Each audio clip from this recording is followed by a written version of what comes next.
Olá, pessoal. Eu sou o consultor Célio Luiz e trabalho desde 1999 com a acreditação ONA e há quase 30 anos com acreditações, certificações de qualidade. E aqui nesta aula eu vou estar passando para vocês todo esse conhecimento de consultoria, de auditor. Eu fiz muitos anos auditor da ONA e vou estar passando para vocês a interpretação do manual da ONA. Ou seja, como você pode interpretar. Então, semanalmente, nós vamos estar aqui 2 vezes por semana passando para vocês a interpretação de alguns requisitos deste manual.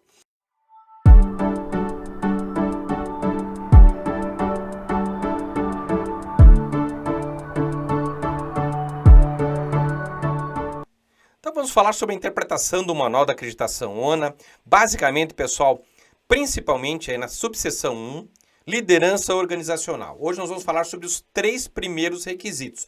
Requisito que fala basicamente da introdução da liderança organizacional.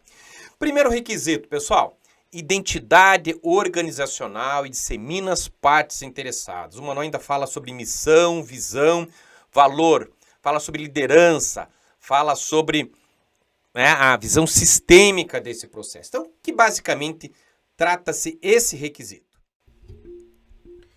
Pessoal, se a gente for uma analisada, ler o manual, nós vamos perceber que ele fala basicamente assim, né? Estabelece a identidade organizacional e a dissemina para as partes interessadas. Ainda o manual fala uma orientação.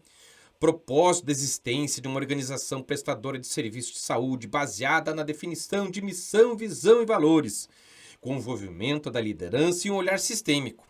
E dá uma sugestão de evidência, descrição da missão, da visão, dos valores e disseminação para todas as partes interessadas da organização, profissionais, parceiros, clientes. O que basicamente o requisito quer falar? Quando o manual fala em definição de missão, visão e valores, pessoal, isso está atrelado até o item 3, que nós vamos dar uma olhadinha ali na frente. O que está relacionado ao planejamento estratégico? Então, toda vez que você vai fazer o planejamento estratégico, você fala sobre missão, visões e valores. Mas agora eu quero explicar o que é isso. Então, primeiro, o que é missão do hospital? Como é que você vai definir a missão do hospital, da sua clínica? Para que ela existe? Qual que é a missão? Por que ela existe? Qual que é a finalidade dessa instituição? Então, se é uma clínica de diagnóstico, qual que é a missão? Realizar diagnósticos precisos, ser atencioso. Qual que é a missão? Por que você existe? Então, para definir uma missão, pense assim, para que você existe? Para que a sua empresa existe? Para que esse hospital existe? Então, é importante você definir a missão porque ela vai dar o norte, como você vai chegar lá na frente. Para que você precisa chegar lá na frente? Ou seja, é a razão da existência dentro do hospital. Visão.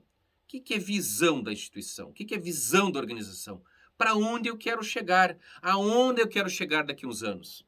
Ou seja, para onde eu quero chegar nos próximos 2 anos, dos 3 anos, 4, 5 anos? Quero ser o melhor hospital da minha cidade. Quero ser o hospital mais tecnológico. Quero ser o hospital com os clientes mais satisfeitos. Quero ser o hospital onde investe em tecnologia. Quero ser o hospital ser reconhecido pela alta tecnologia investida. Ou seja, qual que é a visão de futuro? O que você quer lá no futuro? Para que você está se investindo em tecnologia? Então, a visão é isso. O que você quer? É a visão, você olhar lá no futuro e verificar aonde a sua instituição quer chegar. Valores, pessoal, né? Quando fala ali a ONA, ela quer que você define quais são os seus valores dentro do hospital. Você valoriza atendimento humanizado? Você valoriza tecnologia? Então, os valores é a relação, normalmente você coloca uns 4, 5 valores, que são, né, os dogmas, são aquilo que realmente você investe, é aquilo que você procura, que você investe no sentido de que os teus colaboradores entendem aquilo. É um lema, ou seja, posso dar alguns exemplos, atendimento humanizado, investimento em tecnologia, ou seja, você percebe que se você coloca como valor atendimento humanizado, todos os seus processos montados dentro do seu hospital têm que focar humanização. Você não pode chegar lá, por exemplo, no hospital, a técnica de enfermagem, chegar dentro do hospital, abrir a porta do leito, simplesmente não conversar com o paciente, simplesmente vir aplicar uma injeção, não falar, não explicar, não perguntar para o paciente se ele está muito bem. Ou seja, o auditor da ONA vai querer entender como que você operacionaliza, como que você evidencia que é o atendimento humanizado. Mostra para mim como é que você faz aqui o atendimento humanizado. Se o paciente fica 8 horas dentro do centro cirúrgico e você não tem uma rotina de informar os familiares que estão lá dentro da sala de espera, ou seja, o paciente fica lá 8 horas no centro cirúrgico, os familiares ficam 8 horas sem saber? Ah, Célio, mas veja bem, o médico não gosta que eu explique de tempos em tempos que pode acontecer uma intercorrência. Espera um pouco, que tipo de atendimento humanizado é isso? Porque você está preocupado com o que o médico vai fazer. Não, ok, o médico está preocupado ou seja, pelas consequências, isso é natural. E o médico tem que ser respeitado. Entretanto, o paciente tem que ser respeitado. Você disse nos seus valores atendimento humanizado. Então, você vai sim tem que estabelecer uma rotina dentro do seu centro cirúrgico, dizendo o seguinte: a cada 1 hora, a cada 2 horas, você vai falar sim com o seu paciente. Olha, desculpe, né? O paciente tá lá no centro cirúrgico, né? Numa cirurgia, mas, ou seja, o acompanhante. Percebe? O acompanhante ele tem que ser avisado. Então, de 2 em 2 horas, alguém lá, um circulante, alguém lá, vai passar pelo centro cirúrgico, perguntando como é que está o paciente, se está tudo bem, entendeu? Mas, sério, e se não estiver tudo bem? Ou seja, ok, que dali a pouco pode melhorar. Ok, você vai passar uma informação para o acompanhante. Olha, a cirurgia está demorando mais do que o previsto, o médico está envolvido, mas, lógico, o acompanhante vai ficar ansioso, mas está tudo bem? Ó, estão sendo feitos os procedimentos, né? Por enquanto está tudo bem. Ou seja, o paciente não morreu ainda. Não precisa dizer que o paciente morreu, por mais que seja uma crise. Percebe? É importante que você vá diminuindo a ansiedade. Para que você vai criar mais ansiedade nesse acompanhante? Isso no atendimento humanizado, pessoal. Então percebe, se você coloca lá como valor investimento em tecnologia, o auditor vai chegar lá na auditoria e vai perguntar o quê? Mostra para mim que você investiu em tecnologia nos últimos anos ou no último ano. Ah, não investi em nada. Peraí, mas como assim? Tá aqui, valores, tecnologia. Como assim que é um valor? Que é algo que você valoriza, uma atitude que você valoriza e você não está investindo? Então, pera um pouquinho. Não, está errado esses valores. Então, percebe, pessoal, quando a gente define essas 3 palavrinhas tão simples, você está definindo o que o auditor vai olhar. Eu fiquei muitos anos como auditor, como consultor, né, trabalho com consultoria nessa área, em outras áreas também, mas eu fiquei muito tempo, né, desde 99, fiquei mais de 20 anos fazendo auditoria nos hospitais em outras áreas com acreditação. E o que acontece? Tá, a pessoa acha bonitinho colocar lá um valor, porque todo mundo coloca, todo mundo acha legal, todo mundo põe bacana, vamos colocar valor. Coloca lá tecnologia, investimento em tecnologia. Eu, como auditor, vou olhar. Espera um pouquinho, cadê a tecnologia? Então tome também muito cuidado a hora que você define os seus valores. Porque um bom auditor, ele vai olhar esses valores dentro dos seus processos. Então é importante que você analise esses processos como um todo.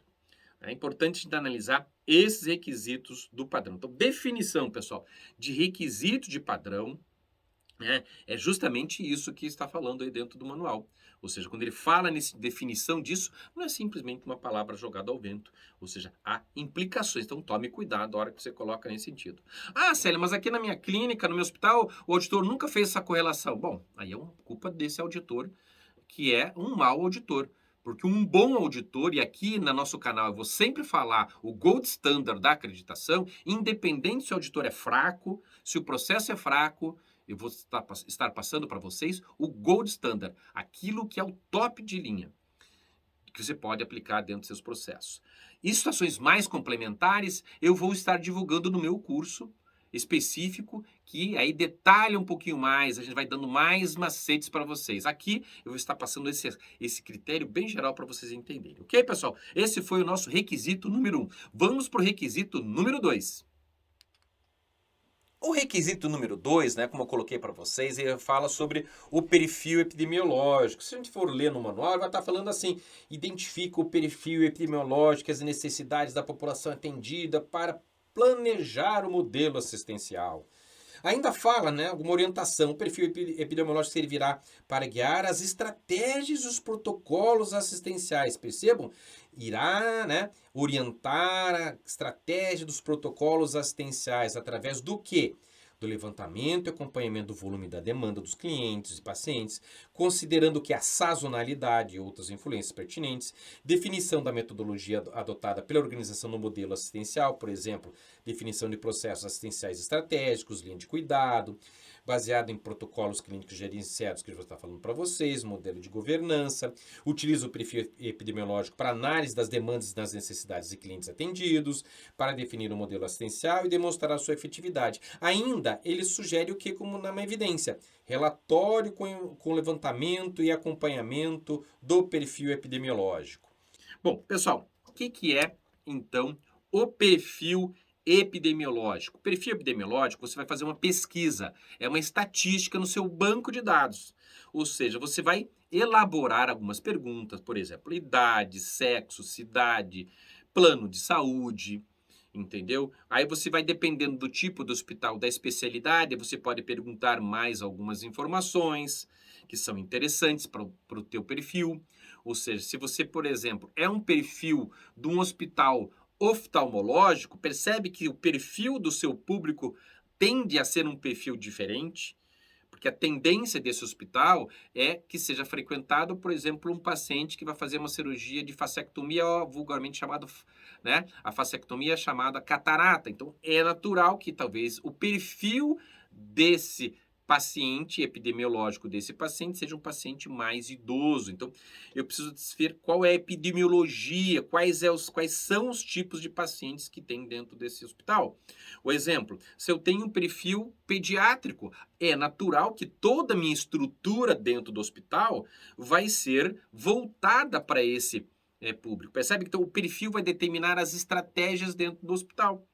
Por exemplo, se é um perfil epidemiológico que é pediátrico, você não vai colocar na tela dos televisores dentro da sala de espera, você não vai fazer passar jornal dentro da TV aberta. Percebe? Ou seja, você vai colocar o quê? Um programa infantil, um desenho, percebe? A sala vai ter, a estrutura das salas, os consultórios vão ter, né, algo mais lúdico, mais interessante. Ou seja, percebe que o perfil epidemiológico vai determinar outras questões que você vai implementar dentro desse processo. Então, o perfil epidemiológico, basicamente, pessoal, é você traçar o perfil do seu paciente matemático. E você vai ter um resultado matemático, a porcentagem desse público. Bom, se eu sou hospital geral, qual que é a porcentagem de cardíaco, qual que é a porcentagem lá do paciente que vem me procurar aqui para atender o problema cardíaco. Não, mas eu tenho um perfil ortopédico, percebe? Tudo muda a instrução, dependendo do perfil, a estrutura desse processo vai mudar dentro desse critério. Mais uma vez, né, a gente vai, no nosso curso, a gente especifica, detalha mais, com mais importância, esse processo da elaboração do perfil epidemiológico e como você faz isso, ou seja, eu preciso entender como que trabalha esse processo dentro da acreditação. Basicamente é isso, pessoal, é uma estatística dentro desse processo. Vamos para o terceiro requisito dessa semana?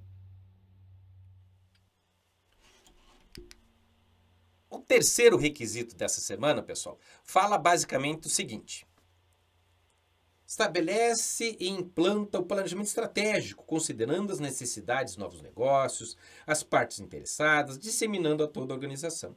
Aí ele fala, dentro das orientações do manual, qual é o objetivo do planejamento estratégico, ou seja, direcionar os serviços, os programas, atividades da organização, de avaliação externa, orientar a tomada de decisão, alocação de recursos, e ainda ele dá mais uma orientação, o manual fala o seguinte: o planejamento estratégico pode basear-se numa análise de pontos fortes e fracos, oportunidades de melhoria. Ele fala das ameaças, usar a informação de pesquisa e medição do desempenho, fornecer orientação do número específico por ano, por exemplo, 2 anos ou 3 anos. Fala sobre ainda o manual fala diretrizes e políticas estratégicas. E na sugestão de evidência ele coloca definição e elaboração do planejamento estratégico para a organização, divulgação do planejamento estratégico da organização. O que fala, então, o nosso manual? Fala sobre a elaboração do planejamento estratégico. Ou seja, eu preciso elaborar um planejamento estratégico. Como é que eu faço? Basicamente, eu vou estabelecer uma análise de SWOT. O que é análise de SWOT? Eu detalho no nosso curso sobre interpretação do manual. A análise SWOT é um acrônimo do inglês que fala justamente, traduzindo para o português, as nossas forças, as nossas fraquezas, as nossas oportunidades e as nossas ameaças. Ou seja, você vai olhar para dentro do seu hospital, da sua clínica e entender lá, pera um pouquinho, qual que é o meu ponto forte? Eu tenho tecnologia, eu tenho pessoas, esse é o meu ponto forte. Bom, mas qual que é o meu ponto fraco? Puxa, não tenho processo. Preciso contratar lá a consultoria do Célio para melhorar os meus processos aqui. Ou seja, uma fraqueza que eu tenho. Pô, pera um pouquinho. Eu tenho uma grande força, né? Eu tenho uma grande força dentro do meu processo, que é tecnologia, e tenho uma oportunidade. Está abrindo um plano de saúde, está vindo um plano de saúde. Eu posso aliar a tecnologia com esse plano de saúde novo que está chegando aqui dentro da minha cidade. Percebe que a análise SWOT, basicamente, você define as suas forças, define as suas fraquezas, define as oportunidades e, eventualmente, você vai definir as ameaças. Espera um pouquinho. Ah, uma alteração da legislação agora que vai acontecer no Brasil. Eu preciso me preparar para isso. Ou seja, eu tenho uma ameaça e tenho uma fraqueza. Espera aí. Esse é o que tem de pior. Eu tenho uma ameaça e uma fraqueza. Preciso reforçar esse processo. Preciso melhorar o meu processo aqui dentro para me tornar mais forte para poder enfrentar essa ameaça. Não percebe, pessoal? Basicamente, o processo do planejamento estratégico é definir isso, lógico. Ele é muito mais complexo, como que você faz. Nós temos que falar sobre os objetivos estratégicos, as metas estratégicas. Tudo isso eu dou um detalhe maior no nosso curso sobre interpretação do Manual da ONA. Então percebe que aqui nós vamos passar para vocês essas informações elementares para que você consiga entender esse manual e principalmente esses requisitos. Então, nesse terceiro requisito, pessoal, você tem que elaborar esse planejamento estratégico. O auditor vai verificar isso na prática, ele vai entender o seguinte, como que está desdobrado esse planejamento estratégico. Todo mundo conhece o planejamento estratégico? Eu conheço nesses mais de 20 anos que eu trabalhei como auditor e quase 30 trabalhando com consultoria, o que acontece? A organização até faz o planejamento estratégico. Entretanto, ela não divulga. Você pega lá a senhorinha da limpeza, o senhorzinho da limpeza, ele não faz nem ideia do que se trata esse planejamento estratégico. Ele não tem noção do que é o planejamento estratégico. Ele não faz a menor noção do que está acontecendo dentro desse planejamento estratégico. E é importante que você dissemine alguma parte desse processo, ou seja, que você consiga entender que todas as pessoas da organização precisam fazer isso. Como é que eu faço? Existem N modelos que você pode disseminar. Mas você pode fracionar partes, né, das partes que são interessadas, ou seja, qual que é a parte do planejamento estratégico que o setor de limpeza precisa saber? Qual que é a parte do planejamento estratégico que lá o setor de segurança precisa saber? Qual que é a parte do planejamento estratégico que o centro cirúrgico, a equipe do centro cirúrgico precisa saber? Então, são critérios importantes que você precisa entender, pessoal. Valeu? Então, aqui, como está sendo falado para vocês, sempre, toda semana, 2 vezes por semana, eu vou estar interpretando pelo menos 3 requisitos do padrão da sessão, respectiva sessão que a gente estiver conversando com vocês. Por favor, não deixa de dar um like, compartilhar, seguir o nosso canal para ajudar. Pessoal, a gente precisa, você sabe como é que todo mundo fala isso, porque a gente precisa de seguidores para poder investir o tempo aqui e passar a interpretação para vocês desse manual. Nos siga nas redes sociais, tá? A descrição aí do vídeo e nos ajude a divulgar a gestão da qualidade para a saúde e para as outras áreas que também a gente atua. Até a próxima!